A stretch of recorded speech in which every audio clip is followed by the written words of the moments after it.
오늘 우리에게 주시는 말씀은 요한일서 1장 1절에서 4절 말씀입니다.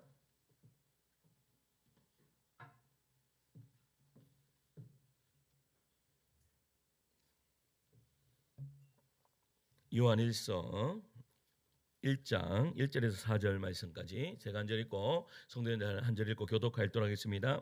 제가 먼저 읽습니다. 태초부터 있는 생명의 말씀에 관하여는 우리가 들은 바요 눈으로 본 바요 자세히 보고 우리의 손으로 만진 바라.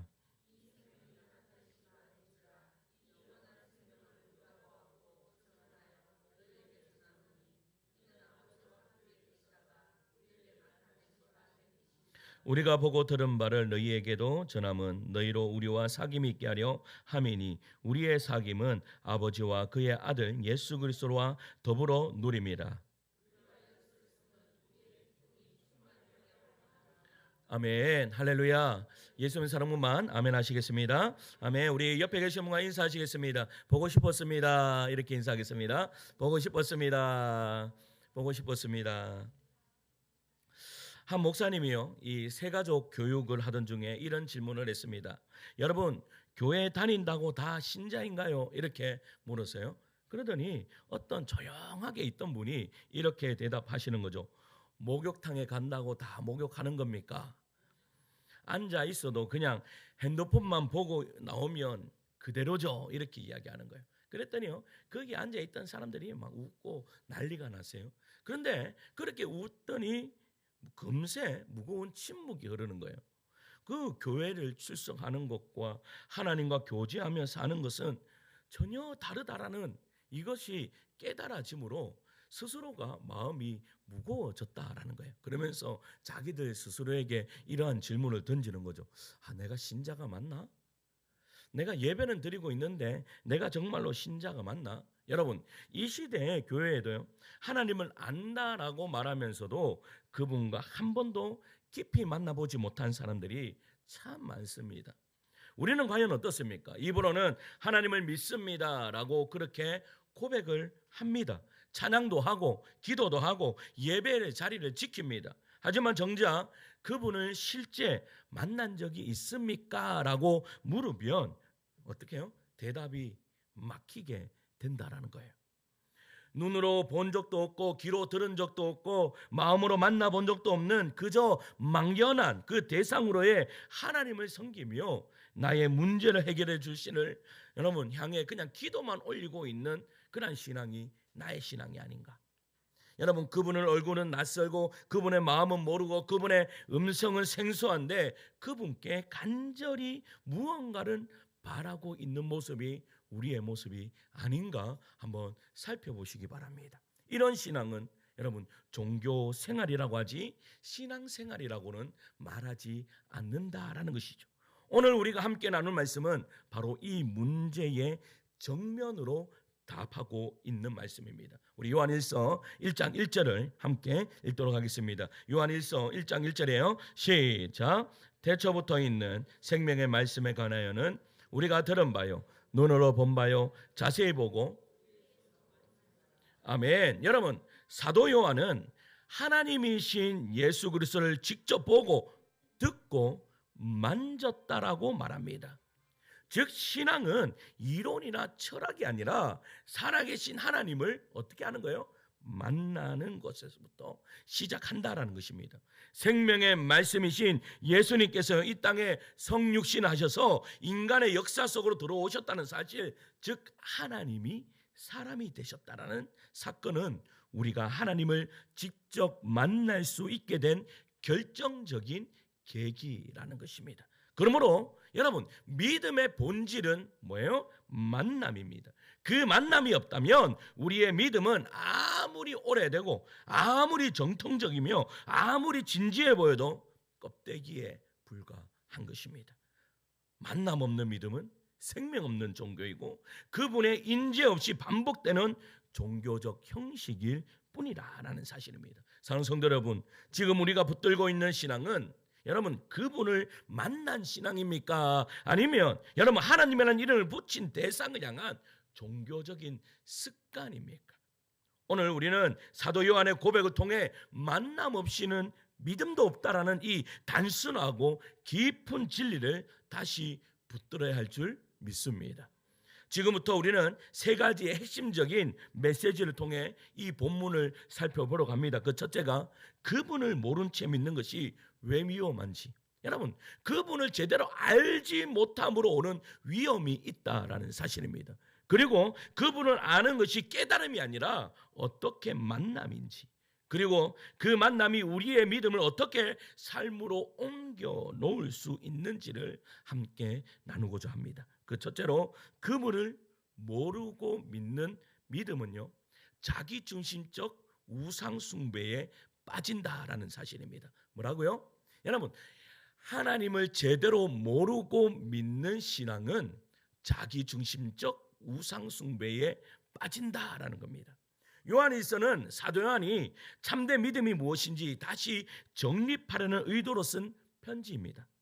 그가 이 편지를 쓸 당시 교회는요, 심각한 위기에 직면해져 있었습니다. 바로 영지주의자들 때문입니다. 이 영지주의자들, 즉 이단입니다. 이단. 영지주의자들은 예수님께서요, 실제 육신을 입고 오신 것에 대한 이 진리, 곧 성육신의 복음을 정면으로 부정합니다. 그러니까 예수님이 성육신 하셨다는 것을 믿지 않아요. 예수는 단지 영적인 존재일 뿐 인간의 몸으로 오지 않았다라고 생각했던 사람들이 영지주의자들입니다. 왜냐하면 그들은, 여러분, 육체는 본질적으로 악하고 영은 선하다는 극단적 이론에 사로잡혀 있었기 때문입니다. 육체는 악해요. 그런데 영은 선하다, 이런 이론을 가지고 있었어요. 그들은 헬라어 그노시스, 즉 신비로운 지식을 통해 구원을 얻는다라고 믿었습니다. 그래서 영지주의인 거예요. 그러니까 여러분, 신비한 지식을 따르는 자들 가리켜서 영지주의자라고 불렀다라는 거예요. 이들에 따르면 인간의 고통은요, 여러분, 인간의 고통이 왜 왔죠? 죄로 통하여 왔습니다. 그런데 이들은 인간의 고통이 죄로 온 것이 아니라 무지로부터 왔다라고 생각합니다. 그러니까 모르기 때문에 여러분 고통이 왔다라는 거예요. 그러므로 구원은 제사함이 아니라 깨달음을 통해 이루어진다라는 주장을 하고 있습니다. 또한 그들의 사상에는요, 독특한 이중 창조론이 있습니다. 먼저 선한 신이 영적인 세계를 창조했고, 그 다음 악한 신이 이 물질 세계를 만들었다라고 주장합니다. 그래서 세상의 모든 악과 고통은 악한 신이 만든 이 물질 세계에 존재하는 육체로부터 비롯되었다라고 이야기한 거예요. 따라서 인간의 육체는 영혼이 갇힌 감옥이다라고 했습니다. 영혼이 갇힌 감옥이 바로 어디예요? 육체라고 이야기했습니다. 이 감옥에서 벗어나기 위해서는 영적 진리를 깨달아야 한다라고 주장한 거예요. 그들이 보기에는요, 구원의 핵심은 제사함이 아니라 미망에서, 그러니까 무지에서 벗어나는 지식이었다라는 거예요. 그들은 말합니다. 예수는 하나님이 아니시다. 하나님이 어떻게 악한 육체를 입고 이 땅에 올 수 있는가? 왜? 그들의 이론을 따지면 육체는 악하다고 했습니다. 그런데 그 선하신 하나님이 이 악한 육체로 어떻게 올 수 있냐라고 그렇게 이야기한 거예요. 그래서 예수는 단지 나사렛 청년의 몸을 잠시 빌려서 온 영적인 존재이다라고 그렇게 이야기했습니다. 이것은 바로 우리가 잘 알고 있는 가현설이라는 주장입니다. 가짜로 나타난 모습, 즉 실제 오신 것이 아니라 보이기만 한 환상이다라고 그렇게 이야기한 거예요. 그들은 십자가에 죽은 이도 하나님 아니라 그저 인간 예수일 뿐이라고 주장합니다. 그들의 입장에서 하나님이 육신을 입는다라는 것은 절대로 있을 수 없는 사건이라는 것이죠. 그 결과 그들의 신앙은 철저히 비현실적이고 비윤리적으로 흐르게 됩니다.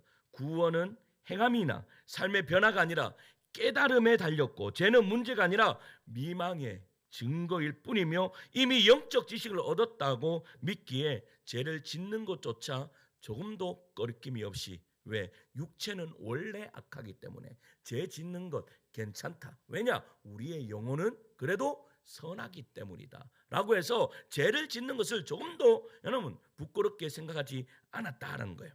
결국 그들은 실천 없는 믿음, 윤리 없는 영성, 관계 없는 교리에 빠졌고, 하나님을 인격적으로 대하기보다는 추상적 원리로 다루며 자기중심적이고 오만한 신비주의에 빠졌다라는 거예요. 여러분, 사도 요한은 이러한 가르침이 여러분 팽배한 그때에 예수 그리스도의 복음을 정면으로 부정하고 있음을 알았기 때문에 오늘 요한 1서를 기록한 거예요. 그러면서 요한 1서 1장 1절을 이렇게 이야기하는 거예요.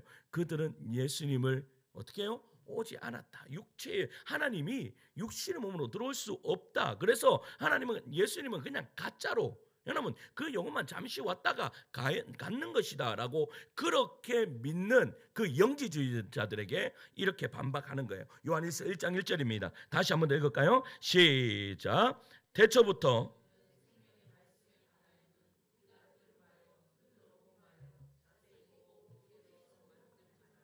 이 말씀을 왜 하셨는지 이제 이해가 좀 가십니까?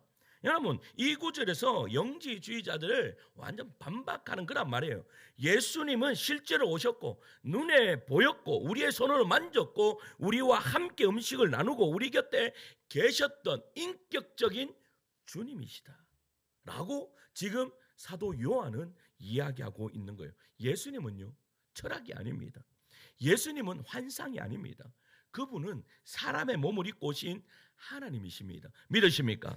요한은 그래서 이렇게 외치는 거죠. 나는 예수를 보고 만졌고 보았다. 할렐루야. 여러분, 이 진리의 말씀이 우리의 말씀되는 은혜의 역사가 이루어지기를 간절히 축원합니다. 예수님은요, 우리와 함께 살기 위해 이 땅에 오셨습니다. 죄를 짊어지기 위해 육신을 입고 이 땅에 오셨습니다. 실제로 죽으셨고 실제로 부활하셨습니다. 그런데 오늘날 우리도요, 이 영지주의자들처럼 실제적 만남이 없는 신앙을 가지고 살아갈 때가 많습니다. 예배를 드립니다. 기도를 합니다. 하나님을 믿는다고 말합니다. 하지만 정작 그 하나님이 어떤 분이신지, 지금 내 삶에 어떻게 일하고 계시는지, 내가 그분 안에 거하고 있는지조차도 관심이 없다면 그것은요, 하나님이라는 이름을 붙인 나의 기대, 나의 우상, 나의 자기 위로일 뿐입니다. 여러분, 우리는 하나님을 믿으면서요, 여러분 자기 위로 중요합니다. 말씀 안에서 위로와 받는 거 참 좋습니다. 그러나 하나님께서는요, 예수님께서 이 땅에 오신 것은 우리에게 위로함만 주시려고 이 땅에 오신 분이 아닙니다. 여러분 착각하시면 안 됩니다. 하나님의 말씀을 그냥 끌어당겨서 나의 삶에 끼워 맞춰서 하나님 그거 말씀이 나에게 위로가 되었다. 여러분, 하나님은, 예수님은 그거 하시려고 이 땅에 오신 것이 아닙니다. 하나님의 말씀 우리에게 위로도 주십니다. 그러나 중요한 것은 여러분, 하나님이 우리에게 말씀을 주시는 것은 너희들이 그냥 우상을 만들어서 그런 섬기는 하나님이 아니라 진짜 하나님을 섬기라고 주님이 이 땅에 오신 것입니다. 기도는요, 하나님과의 교제가 아니라 내 욕망의 수단이 되면 안 됩니다. 예배는 주님을 향한 헌신이 아니라 내 감정을 채우기 위한 정서적 의식이 되면 안 됩니다. 하나님은 나를 위한 해결사로 축소시키면 안 됩니다. 예수님을 믿는다고 하면서도 그분과 아무런 교제도 감격도 변화도 없다면 그 신앙은요, 어떻게 보면 껍데기 종교에 불과하다라는 사실입니다. 믿음은 실제적인 만남과 상김에서 출발합니다. 그분을 모르고 믿는 신앙은 결국 하나님을 믿는 것이 아니라 하나님을 이라는 이름의 나를 믿고 있다라고 할 수 있습니다. 한 아들이 있었습니다. 어릴 적 그는요, 아버지가 옷 사주죠, 용돈 주죠, 그리고 또 학비도 내주죠. 이러니까 그러한 존재로만 알고 있었어요. 그러나 아버지가 나이가 들어서 병들자 그는 조용히 아버지 곁에 앉아 손을 꼭 잡고 이렇게 이야기합니다. 아버지, 내가 아버지를 너무 몰랐습니다. 여러분, 믿음도 마찬가지입니다. 하나님이 계시다라는 사실은 아는 것으로는 충분하지 않습니다. 하나님이 우주 만물을 만드셨다라는 것에 그치는 것은요, 절대 하나님을 다 안다라고 이야기할 수 없습니다. 그분은 제대로 알고 그분을 동행하며 그분을 닮아가는 삶이 없다면 그 신앙은 언젠가 무너질 수밖에 없다라는 것입니다. 그래서 여러분, 우리가 왜 신앙생활을 하다가 중도에 포기를 해버립니까? 우리가 신앙생활을 잘 하다가 교회 열심히 다니다가 왜 중간에 어떻게 해요? 하나님을 한 번씩 떠나게 됩니까? 이유는 다른 것이 아닙니다. 하나님을 제대로 만나지 못했기 때문입니다. 하나님을 제대로 알지 못하기 때문입니다. 여러분, 이 시간에 우리에게 우리의 마음에 진지한 이러한 질문을 하셔야 됩니다. 나는 하나님을 정말 알고 있는가? 정말 알고 있는가? 아니면 내가 만들어낸 종교적 이미지를 믿고 있는 것인가를 여러분들 마음 스스로에게 질문을 던지셔야 됩니다. 그래서요, 하나님을 제대로 알므로 나라는 우상에서 벗어나길 간절히 축원합니다. 여러분, 나라는 우상을 벗어버려야 여러분 진정한 하나님이 그때부터 보이기 시작한다라는 거예요. 그런데 나라는 우상을 벗어버리지 않으면 여러분 하나님을 계속해서 오해합니다. 내 식대로 하나님을 해석합니다. 내 식대로 하나님을 믿기 시작합니다. 그것이 바로 영지주의자들이 했던 것과 동일합니다. 가장 위험한 짓입니다. 가장 위험. 그래서요, 예수님께서 이렇게 말씀하십니다. 다 주여 주여 하는 자들마다 하나님께 이를 것이 아니다라고 그렇게 이야기하는 거예요. 그리고 그 천국 문 앞에서 너는 나를 안다라고 하지만 나는 너를 모르겠다라고 그렇게 주님이 말씀하시는 거예요. 왜 그렇습니까? 이유는 다른 것이 아닙니다. 왜 그래요? 하나님을 제대로 알지 못하기 때문입니다. 우리 주님이 우리에게 이렇게 이야기할 것입니다. 너는 나를 믿은 것이 아니야. 너를 믿었어. 너라는 존재를 믿는 그 옆에 나를 두었을 뿐이야 라고 그렇게 말씀하실 수도 있다는 겁니다. 이 시간에 여러분, 나라는 존재를 다 내려놓고 하나님을 더욱더 알아갈 수 있는 그런 믿음의 종들 되시기를 간절히 축원합니다. 둘째는 그분을 안다라는 것은요, 깨닫는 것이 아니라 만나는 것입니다. 뭐라고요? 깨닫는 것이 아니라 만나는 것이다. 오늘 우리는 너무 쉽게 하나님을 안다라고 말합니다. 하지만 과연 우리가 말하는 알은 어떤 의미이겠습니까? 성경이 말하는 알은 단순한 정보 습득이나 개념의 이해가 아닙니다. 요한 1세를 반복으로 사용하는 이 안다라는 단어는요, 헬라어로 기노스코입니다. 기노스코. 이 말은 어떠한 말인가 하면 여러분 지적 이해를 넘어서서 실제적이고 인격적인 만남을 전제로 한 단어입니다. 그러니까 그냥 내가 누구를 안다라가 아니라 그 사람과 인격적인 교제를 하면서 같이 잠도 자면서 같이 어떻게 해요? 그러므로 말미암아 다른 사람들은 알지 못하는 그 세미한 것을 아는 것을 안다라고 성경에서 말하는 안다라는 의미입니다. 예를 들어서요, 창세기 4장 1절에 이렇게 말합니다. 우리 같이 한번 읽어볼까요? 창세기 4장 1절이에요. 시작. 아담이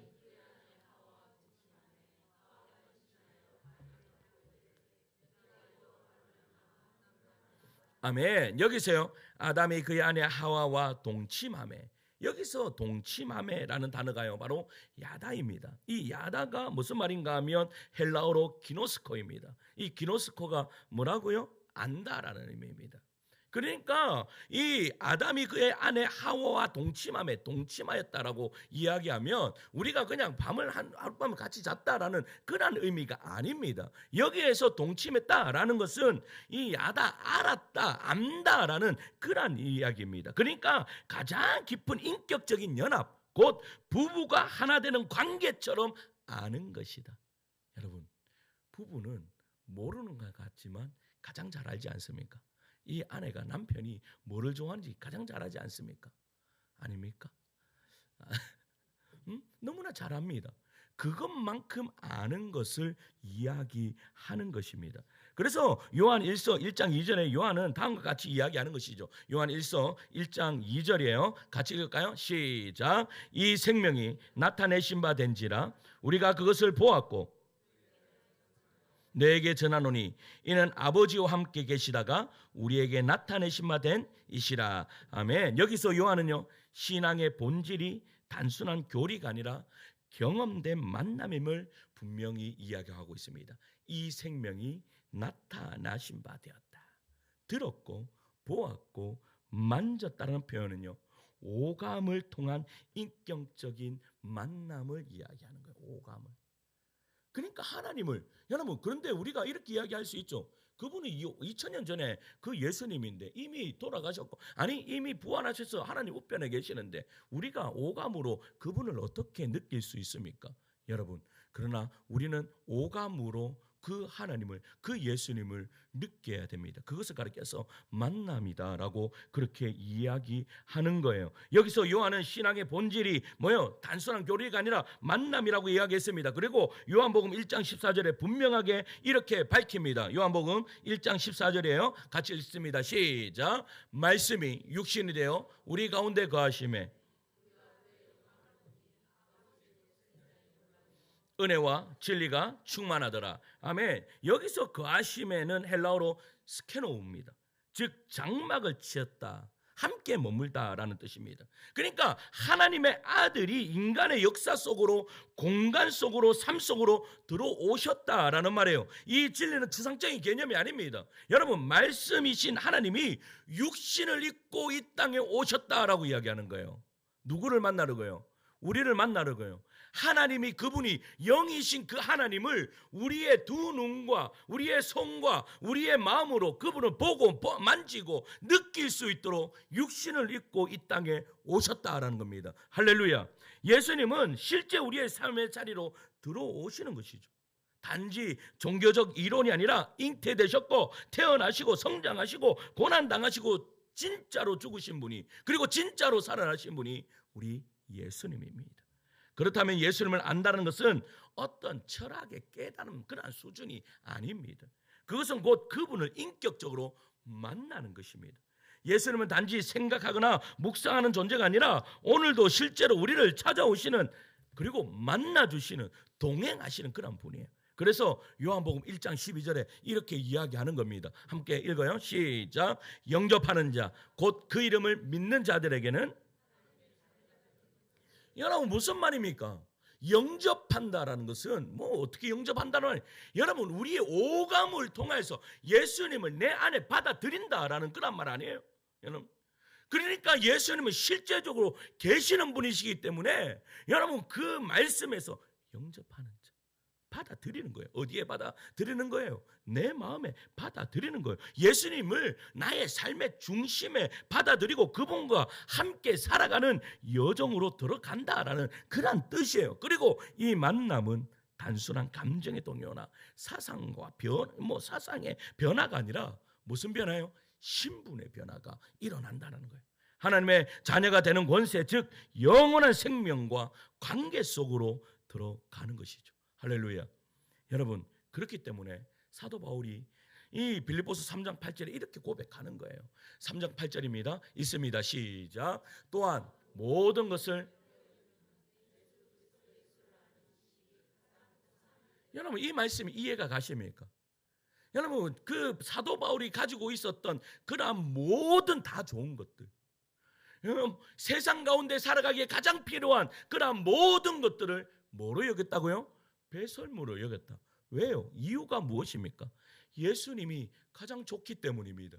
내 안에 계시는 예수님이 가장 좋기 때문입니다. 인격적으로 만나주신 그 예수님이 가장 좋기 때문입니다. 사랑하는 성도 여러분, 예수님을 만난 사람은 변화됩니까? 변화되지 않습니까? 변화되게 되어 있습니다. 눈빛이 달라지고 말이 달라지고 가치관과 태도가 달라집니다. 만남 없는 신앙은 공중에 떠다니는 그냥 종교적인 허상일 뿐입니다. 그리고 누군가는 이렇게 질문할 수 있습니다. 그게 사도 바울이기 때문에 그렇죠. 그게 사도 요한이기 때문에 가능한 일이죠. 아닙니다. 우리는 어떻게 예수님을 만난단 말입니까? 이렇게 이야기하는 사람들에게 우리에게 주님은 친히 찾아오셔서 우리의 주님이 되심을 믿으시기를 축원합니다. 여러분, 예수님은 지금도 우리 가운데 찾아오셨습니다. 어떻게 찾아오셨어요? 말씀을 통해서, 기도를 통해서, 공동체를 통해서, 고난을 통해서, 침묵 속에서조차 우리를 만나 주시는 거예요. 여러분, 예배가 왜 있는 것입니까? 예배는 하나님을 위해 있는 겁니다. 그러나 이 예배는 또한 우리를 위해 있는 겁니다. 왜냐? 이 예배로 통해서 우리의 오감이, 모든 오감이 채워지기 때문입니다. 하나님을 그 말씀 안에서 만나기 때문입니다. 그리고 찬양 가운데 그분을 느끼기 때문입니다. 기도 가운데 나를 만지시는 그 하나님의 그 따스한 손길을 경험할 수 있기 때문입니다. 여러분, 이러한 은혜의 역사가 이러한 예배를 통해서 일어나기를 간절히 소망합니다. 요한복음 10장 27절에 이렇게 말합니다. 내 양은 내 음성을 들으며 나는 그들을 알며 그들은 나를 따르느니라 라고 말합니다. 양은 누구요? 주인의 음성을, 목자의 음성을 들을 수 있습니다. 그러나 여러분, 만약에 그 양이 나의 목자가 아닌 그 목자가 소리를 지르실 때는 듣지 않을 겁니다. 그러나 우리의 목자 되시는 주님이 우리의 목자, 나의 참 목자라면 우리는 그분의 음성을 들을 수 있습니다. 왜? 말씀에서 정확하게 이야기하잖아요. 내 양은 내 음성을 들으며 라고 말씀합니다. 여러분, 주님의 음성은 오늘도 들립니다. 우리에게 해야 할 질문은 이것입니다. 주님이 나를 만나 주실까라는 이러한 질문을 하지 마십시오. 나는 주님을 알아차릴 준비가 되어 있는가를 준비하십시오. 나는 현재 예배 가운데 그 주님의 음성을 알아차릴 준비가 되어 있는가? 그런 마음으로 내 마음이 몰랑몰랑해져 있는가? 하나님의 음성을 들을 수 있는 그런 존재인가를 질문하시기 바랍니다. 그리고 오늘 우리는 고백해야 합니다. 나는 말씀을 통해 그분의 음성을 들었습니다. 나는 기도 중에 그분의 손길을 느꼈습니다. 나는 교회 안에서 그분의 따뜻한 눈빛을 보았습니다. 나는 회개의 자리에서 그분의 품 안에서 안식을 누렸습니다. 여러분, 이 고백이 우리 성도님들 고백되었으면 너무 좋겠습니다. 정말로 예배 안에서 이러한 고백이 여러분들의 입술을 통해서 터져 나오기를 간절히 소망합니다. 이러한 만남이 시작된다면 그곳에서부터 하나님의 생명이 흘러들어와 하나님과 동행하는 삶이 시작되는 것이죠. 이러한 신앙이 되시기를 간절히 축원합니다. 마지막 셋째는요, 우리의 믿음도 육신을 입어야 한다는 것입니다. 뭐라고요? 우리의 믿음도 육신을 입어야 한다. 요한일서 1장 3절에서 4절은 이 편지를 기록한 이유를요 이렇게 밝힙니다. 함께 읽을까요? 3절 4절입니다. 시작. 우리가 보고 들은 바를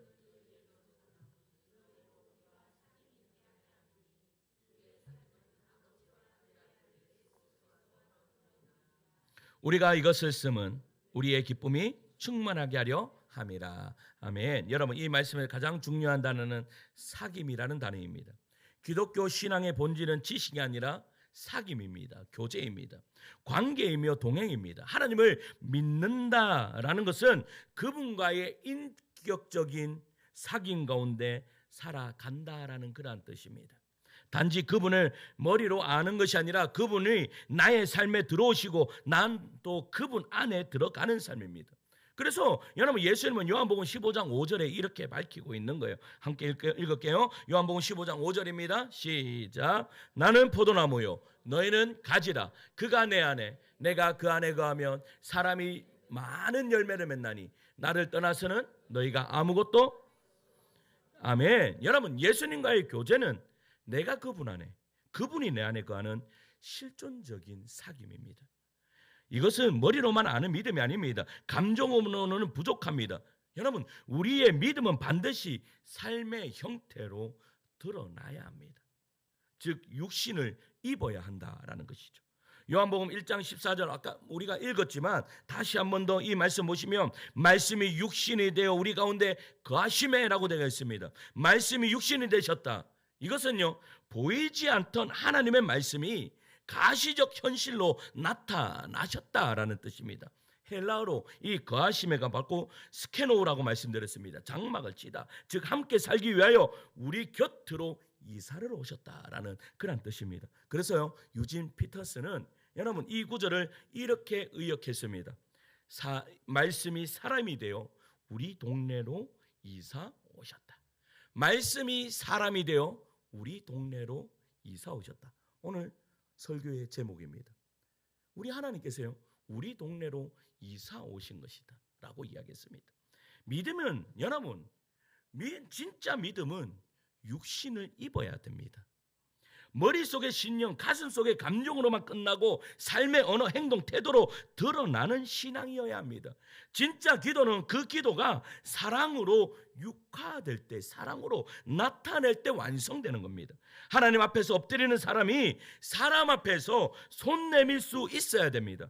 찬양도 마찬가지입니다. 입술로 주를 높이면서 동시에 이웃을 섬기고 용서하는 삶으로 이어져야 합니다. 믿음도 마찬가지입니다. 행함이 없는 믿음은 곧 죽은 믿음이다 라고 되어 있습니다.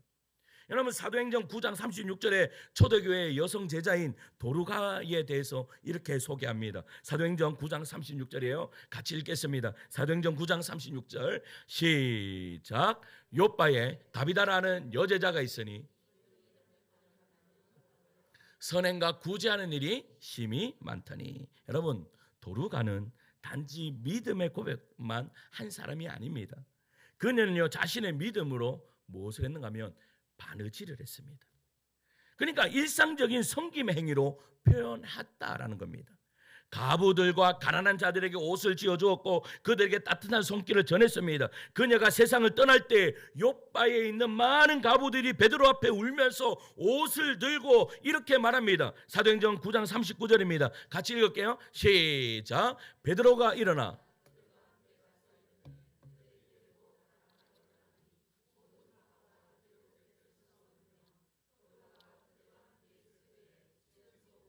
겉옷을 다 내보이거늘. 이 말이 무슨 말이에요? 이 옷은 도르가가 생전에 나에게 만들어 준 것입니다라고 이야기하는 것이죠. 그러니까 그녀의 믿음은요, 이 옷처럼 구체적이고 따뜻했고 유용했습니다. 하나님은 그 믿음을 기쁘게 받으시고 베드로의 기도에 응답하셔서 그녀를 다시 살려주셨습니다. 그녀의 믿음은 성육된 믿음이었습니다.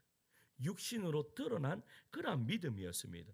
하나님께서 그것을 생명으로 갚으신 것이죠. 예수님은 성육신을 통해 하나님의 본체이신 하나님을 우리에게 보이게 하셨습니다. 빌립이요, 예수님에게 하나님을 보여달라고 이야기합니다. 그때 예수님께서요, 요한복음 14장 9절에 빌립에게 이렇게 이야기합니다. 나를 본 자는 아버지를 보았거늘 어찌하여 아버지를 보이라 하느냐라고 말합니다. 믿음도 마찬가지입니다. 우리가 예수님을 따라 살아갈 때요, 사람들은 우리를 통해서요 하나님을 봐야 합니다. 여러분, 한국교회에 여러분 세상적으로 영향력을 끼칠 수 없는 이유가 어디에 있습니까? 믿음이 육신으로 나타나지 않기 때문입니다. 여러분, 80년대, 70년대, 80년대만 하더라도요, 제가 누님들 이야기를 듣든지 부모님들 세대의 이야기를 들으면 이력서에 기독교 한자 적으면 그냥 어떻게 해요? 그 회사에서 뽑아줬다라고 합니다. 뭐냐? 기독교인이기 때문입니다. 제가요, 군대 있을 때에 그 행정병으로 뽑혔습니다. 근데 행정병으로 왜 뽑혔는가 하면 제가 기독교인이었기 때문입니다. 근데 기독교인들 얼마나 많았겠어요?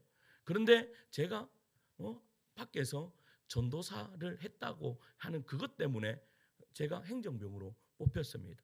이유가 뭡니까? 여기에는 기독교인들을 향한 뭐가 있는 거예요? 신뢰가 있는 거예요. 신뢰가. 그들의 믿음은 육신으로 나타날 것이다 라는 신뢰가 있기 때문입니다. 지금 이 조국 대한민국에 여러분, 이 한국교회에 필요한 것이 무엇입니까? 믿음이 육신으로 나타나야 됩니다. 육신을 입어야 됩니다. 그래서 예수님의 눈빛이 우리의 눈빛 속에, 예수님의 손길이 우리의 손길 속에, 예수님의 사랑이 우리의 말과 행동 속에 나타날 때 여러분, 그리스도는 다시 세상 가운데 드러나시는 그러한 은혜의 역사가 이루어질 것입니다. 그래서 사도 요한이 강조한 것이 바로 그것입니다. 요한 1서 1장 3절 하반절에요. 함께 읽을까요? 하반절에 이렇게 되어 있습니다. 우리의 사귐은 아버지와 그의 아들 예수 그리스도로 더불어 누림이라. 아멘. 여러분, 이 사귐은 지적인 동의라가 아니라 여러분, 이 지적인 동의가 아닙니다. 인격적인 참여이며 삶의 헌신입니다. 이 사귐이 들어올 때 비로소 우리의 믿음은 현실 속에서요 열매를 맺는 거예요. 예수님이 지금도 살아계시다는 사실은 우리의 존재가 증언한다라는 겁니다. 그리고 요한은 이 모든 사귐의 결과를 4절에 이렇게 이야기합니다. 4절입니다. 시작. 우리가 아멘. 여러분, 우리가 이것을 쓰면 우리의 기쁨이 충만하게 하려 함이라. 여러분, 기쁨은 진짜 믿음의 열매입니다. 믿으십니까? 여러분, 기쁨은 진짜 믿음의 열매입니다. 그래서 성령의 9가지 열매를 보면 사랑과 희락과 화평과 오래 참과 이렇게 말씀합니다. 우리에게 기쁨을 주신다라는 사실입니다. 뭐가요? 진짜 믿음에. 여러분, 기도가 응답되어서 형편이 나아져서가 아니라 그분과 함께 사는 것 자체가 기쁨이 되기 때문입니다. 여러분, 그분과 함께 사는 것이 여러분 기쁨이 되십니까? 그냥 내 삶이 여전한데도 내가 예수님과 함께 있는 것 그것 때문에 여러분 삶에 기쁨이 있으십니까? 여러분, 기쁨이 있기를 소망합니다. 기쁨이. 제가요 보세요. 우리 이 성전이 가득 찰 때 기쁘겠습니까? 아니면 여러분 좀 비어 있을 때 기쁘겠습니까? 예? 세상 사람들 이야기할 겁니다. 동일하게 이야기할 겁니다. 가득 찼을 때 기쁘죠. 맞습니다. 가득 찼을 때 기쁩니다. 그런데 중요한 것은 여러분, 내가 현재에 기뻐하지 못하면 그때도 절대 기뻐할 수 없다라는 사실입니다. 우리는 일반적으로 생각합니다. 나의 삶의 기도와 나의 삶의 모든 문제가 해결될 때 나의 기쁨이 일어날 것이다. 맞습니다. 기쁨이 일어납니다. 근데 그 기쁨이 얼마나 오래 갑니까? 여러분, 얼마나 오래 갑니까? 아이들이요, 요즘에 우리 시은이가 자꾸 휴대폰을 사달라고 합니다. 여러분, 사줘야 됩니까? 안 사줘야 됩니까? 고등학교 들어갈 때까지 안 사주려고 제가 주여 고등학교 들어갈 때까지 필요하지 않게 하여 주시옵소서. 이거 있으면 기쁠 것 같죠? 잠시 잠깐입니다. 잠시 잠깐 가지고 있다가 시은이가 오바를 잘하거든요. 뭐 사주면 으악 합니다. 잠시 뒤에 저기 쓰레기통 옆에 가 있습니다. 이게 기쁨입니다. 여러분들의 기쁨도 그렇지 않아요? 여러분들이 어떤 문제가 해결되었을 때 여러분 얼마나 기쁘십니까? 잠시 잠깐입니다. 그러다가 또 다른 걱정 의식이 몰려오면 요것만 딱 지나면 기쁘겠지. 전혀 그렇지 않습니다. 우리 주님은 그렇게 이야기하시지 않아요. 여러분, 너희의 현재를 기뻐해라라고 말씀하는 거예요. 무엇 때문에 기뻐해라? 너희들의 존재 자체에 무언가가 있기 때문에 기뻐하는 것이 아니라 현재를 기뻐해라. 뭐 때문에? 예수가 함께 사는 것 때문에 기뻐해라라고 말씀하고 있는 것입니다. 할렐루야. 사랑하는 성도 여러분, 결론을 맺겠습니다. 여러분, 오늘 요한은 외침은요 우리 모두를 향한 것입니다.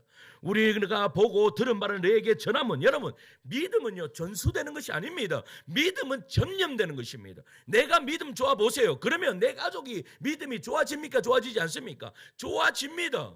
여러분, 내가 정말로 참 믿음을 가지고 있으면 우리 식구, 옆에 있는 식구가 여러분 이상해서 주님께로 따라옵니다. 정말로 네가 믿는 그게요 어디서부터? 내 육신의 삶에 육화될 때부터, 육신을 입을 때부터 그러한 은혜의 역사가 이루어지는 거예요. 할렐루야. 믿으십니까? 그래서요 여러분 웃으셔야 됩니다. 고난 가운데 있으십니까? 웃으십시오. 그냥 웃으는 그냥 막 힘든데 막 이렇게 억지로 웃는 거죠. 이렇게 웃으지 말고 정말로 영혼의 기쁨이 일어나서 웃으시기 바랍니다. 하나님 앞에 기도하십시오. 하나님, 이러한 참 기쁨이 나에게 올라오게 하여 주시옵소서. 정말로 상황과 환경을 뛰어넘는 이 기쁨이 내 안에서 흘러 넘치게 하여 주시옵소서. 그래서 나의 옆에 있는 예수를 믿지 않는, 믿음이 흔들리는 영혼들에게 믿음을 나누어 줄 수 있는 그러한 존재되게 해달라고 기도할 수 있는 여러분들 되시기를 간절히 축원합니다. 말씀을 마치면 이렇게 묻고 싶습니다. 나는 과연 그분을 만났는가? 나는 그분과 사귐을 누리고 있는가? 나의 믿음은 깨달음에 머무는가? 아니면 성육되어 나타나는가? 만남 없이는요 믿음이 없습니다. 그러니 여러분, 그분을 다시 찾고 만나고 체험하십시오. 그 만남에서 다시 믿음을 시작하십시오. 만남으로 인하여서 여러분의 삶에 참 기쁨이 일어나기를 간절히 축원합니다. 그러니까 제가 또 이렇게 만나려고 하니까 못 만나니까, 뭔가가 느낌 없으니까 나 못 만났는가 보다 이렇게 고민하지 마십시오. 이 시간에도 하나님은 여러분들에게 말씀하고 계십니다. 지금 이어서 우리 찬양할 겁니다. 찬양할 때에 하나님이 이 찬양의 가사로 통하여서 여러분들에게 말씀하고 계시는 것을 알아차리십시오. 어떤 사람은요, 제가요 이렇게 딱 가는데, 제가 가는데 여러분 딴 생각하고 있으면 제가 뒤에서요 혜원아 아무리 불러도 얘는 얘기를 갑니다. 나는 마예이 뭐 내 길을 간다 하면서 막 갑니다. 알아차리지를 못해요. 그런데요, 길을 쫑긋 쏘고 누가 나를 부르고 있다라는 것을 이렇게 인지를 하면서 그렇게 길을 걷고 있으면 혜원아 그냥 작게만 불러도 예 하고 뒤를 돌아보는 역사가 이루어집니다. 여러분 하나님 앞에 이렇게 해야 됩니다. 오늘 말씀에도 여러분들에게 지금 알아차리라고 계속해서 말씀하고 계시고, 기도하는데도 여러분들의 마음을 만져주시고, 찬양하는데 이 찬양의 가수를 통해서 여러분들의 아픈 마음을 만져주시면서 네가 이렇게 하기를 원한다라고 이야기하고 부르짖고 있는데도 내가 알아차리지 못하는 거예요. 내가 알아차리지 못하면 그거 어떻게 합니까? 여러분 그 소예요. 소가 물을 마시지 않으려고 아무리 끌고 와도요, 지가 안 마시려고 하면 그 누구도 못 마십니다. 근데 지가 마셔야 됩니다. 지가 어떻게 해요? 목이 말라서 물을 먹고 싶어 해야 됩니다. 여러분 오늘 이 시간에 그 하나님의 음성을 알아차리는 우리 성도님들 되시기를 간절히 축원합니다. 이것이 믿음입니다. 이것이 만남입니다. 그러면 여러분들의 삶은 고스란히 바뀌어질 줄 믿습니다.